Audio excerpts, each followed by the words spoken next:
1 Samuel, chapitre 15.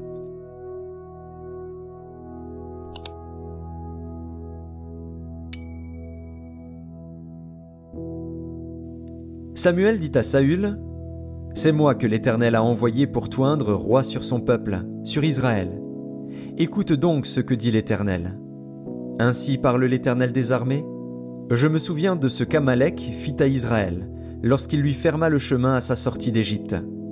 Va maintenant, frappe Amalek, et dévouez par interdit tout ce qui lui appartient. Tu ne l'épargneras point, et tu feras mourir hommes et femmes, enfants et nourrissons, bœufs et brebis, chameaux et ânes. » Saül convoqua le peuple, et en fit la revue à Télaïm. Il y avait 200 000 hommes de pied, et 10 000 hommes de Juda. Saül marcha jusqu'à la ville d'Amalek, et mit une embuscade dans la vallée. Il dit aux Kéniens, « Allez, retirez-vous, sortez du milieu d'Amalek, afin que je ne vous fasse pas périr avec lui. Car vous avez eu de la bonté pour tous les enfants d'Israël lorsqu'ils montèrent d'Égypte. » Et les Kéniens se retirèrent du milieu d'Amalek. Saül battit Amalek depuis Havila jusqu'à Shur, qui est en face de l'Égypte. Il prit vivant Agag, roi d'Amalek, et il dévoua par interdit tout le peuple en le passant au fil de l'épée.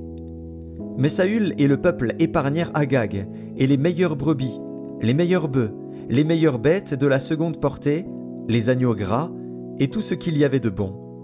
Ils ne voulurent pas le dévouer par interdit, et ils dévouèrent seulement tout ce qui était méprisable et chétif. L'Éternel adressa la parole à Samuel, et lui dit, « Je me repens d'avoir établi Saül pour roi, car il se détourne de moi et il n'observe point mes paroles. » Samuel fut irrité, et il cria à l'Éternel toute la nuit. Il se leva de bon matin pour aller au-devant de Saül.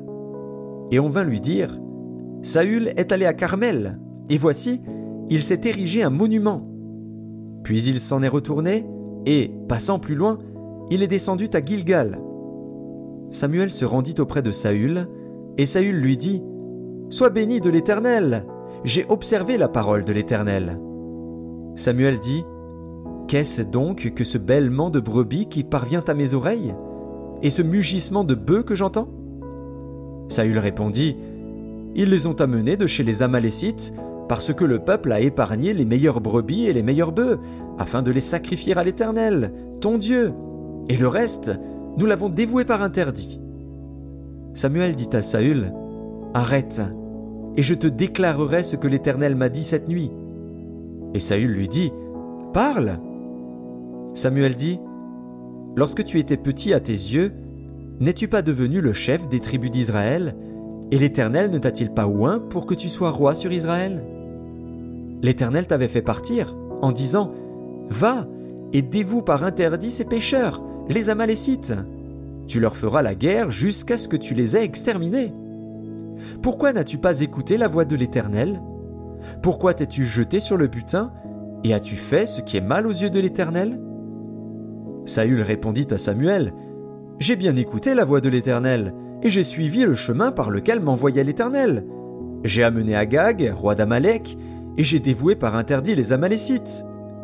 Mais le peuple a pris sur le butin des brebis et des bœufs, comme prémisse de ce qui devait être dévoué, afin de les sacrifier à l'Éternel, ton Dieu, à Gilgal. » Samuel dit, « L'Éternel trouve-t-il du plaisir dans les holocaustes et les sacrifices, comme dans l'obéissance à la voix de l'Éternel?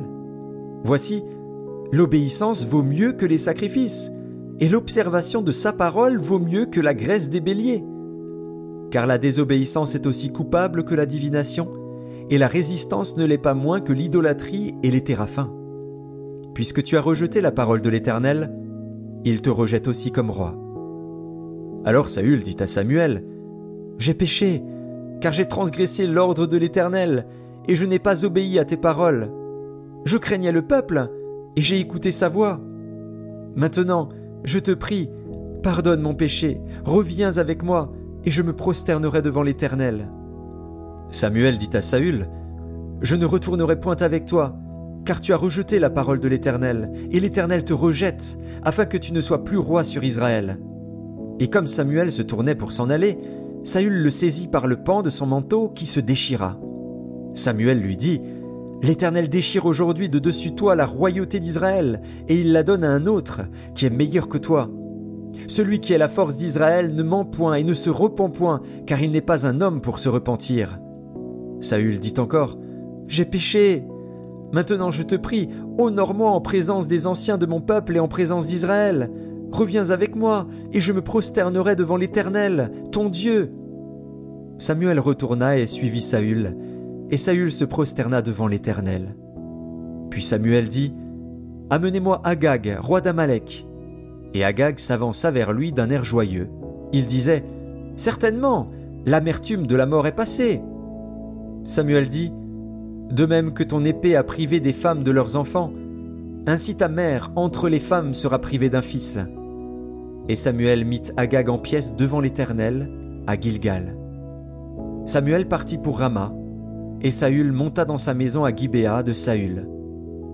Samuel n'alla plus voir Saül jusqu'au jour de sa mort, car Samuel pleurait sur Saül, parce que l'Éternel se repentait d'avoir établi Saül roi d'Israël.